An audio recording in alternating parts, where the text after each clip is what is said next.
Good evening friends. তো আজকে আমি একটি রিসাইটেশন তোমাদেরকে শোনাতে চাই। সেটি হলো রবীন্দ্রনাথ ঠাকুরের সামান্য ক্ষতি। তো শুরু করছি। সামান্য ক্ষতি, রবীন্দ্রনাথ ঠাকুর।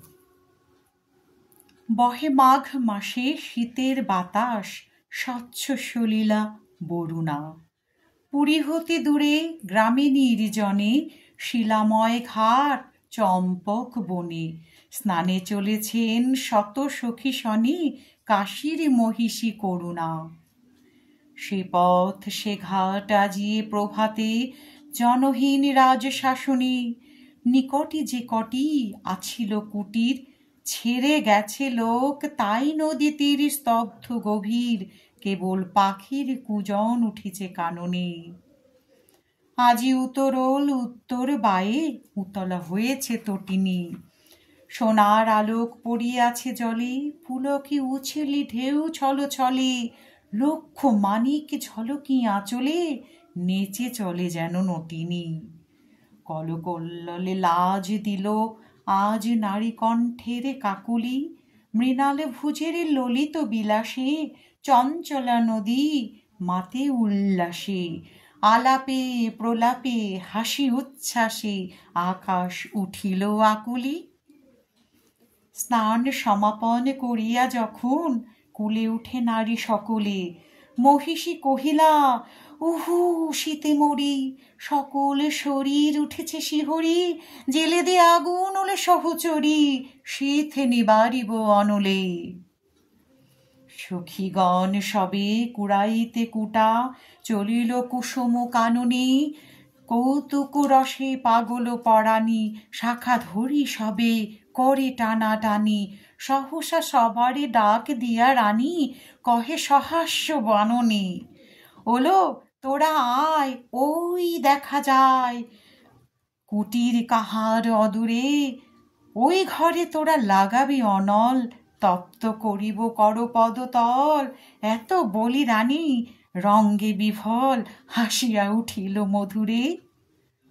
কহিল মালতী সকুরন অতি, এ কি পরিহাস রানীমা, আগুন জ্বালায়ে কেন দিবে নাশি, এ কুটির কোন সাধু সন্ন্যাসী, কোন দীনজন কোন পরবাসী, বাঁধিয়াছে নাহি জানি না। রানী কহে রোষে দূর করি দাও এই দিন দয়াময়ী রে, অতি দুর্দাম কৌতুকরত যৌবন মদে নিষ্ঠুর যত, যুবতীরা মিলি পাগলের মতো আগুন লাগালো কুটিরে।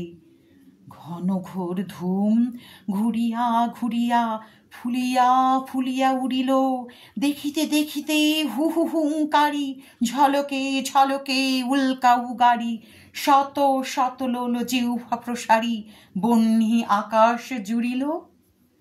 পাতাল ফুঁড়িয়া উঠিল যেন রে জ্বালাময়ী যত নাগিনী, ফনা নাচাইয়া অম্বর পানি, মাতিয়া উঠিল গর্জন গানে, প্রলয়মত্ত রমণীর কানে, বাজিল দীপক রাগিনী। প্রভাত পাখির আনন্দ গান ভয়ের বিলাপে টুটিল, দলে দলে কাক করে কোলাহল, উত্তর বায়ু হইল প্রবল, কুটির হইতে কুটিরে অনল, উড়িয়া উড়িয়া ছুটিল। ছোট গ্রাম খানি লইয়া লইল প্রলাপ লোলুপ রসনা, জনহীন পথে মাঘের প্রভাতে, প্রমোদ ক্লান্ত শত সখী সাথে, ফিরে গেল রানী কুবলয় হাতে, দীপ্ত অরুণ বসনা। তখন সভায় বিচার আসনে বসিয়াছিলেন ভূপতি, গৃহহীন প্রজা দলে দলে আসে, দ্বিধাকম্পিত গদ গদ ভাসে, নিবেদিল দুঃখ সংকোচ ত্রাসে, চরণে করিয়া বিনতি। সভাসন ছাড়ি উঠিয়া গেল রাজা রক্তি মুখ সরমে, অকালে পশিলা রানীর আগার, কহিলা মহিষী এ কি ব্যবহার, গৃহ জ্বালাইলে অভাগা প্রজার, বলো কোন রাজ ধরমে। রুধিয়া কহিল রাজার মহিষী, গৃহ কহ তারে কি রোধে, গেছে গুটি কত জীর্ণ কুটির, কতটুকু ক্ষতি হয়েছে প্রাণীর, কত ধন যায় রাজমহিষীর এক প্রহরের প্রমদে। কহিলেন রাজা উদ্যত রোষ রুধিয়া দীপ্ত হৃদয়ে, যতদিন তুমি আছো রাজরানী, দিনের কুটিরে দিনের কি হানি, বুঝিতে নারিবে জানি, তাহা আমি জানি, বুঝাবো তোমার নিদয়ে। রাজার আদেশে কিঙ্করিয়াসি ভূষণ ফেলিল খুলিয়া, অরুণ বরণ অম্বর খানি নির্মম করে খুলে দিল টানি, ভিখারি নারীর চিরবাস আনি দিল রানী দেহে তুলিয়া।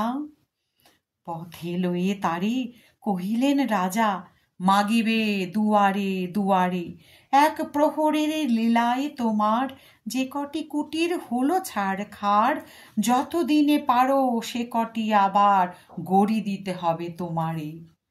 বৎসর কাল দিলেম সময়, তারপরে আসি ফিরিয়া, সভায় দাঁড়িয়া করিয়া প্রণতি সবার সম্মুখে জানাবে যুবতী, জগতে যতটুকু ক্ষতি হয়েছে জীর্ণ কুটির নাসিয়া। তো কেমন লাগলো সামান্য ক্ষতি।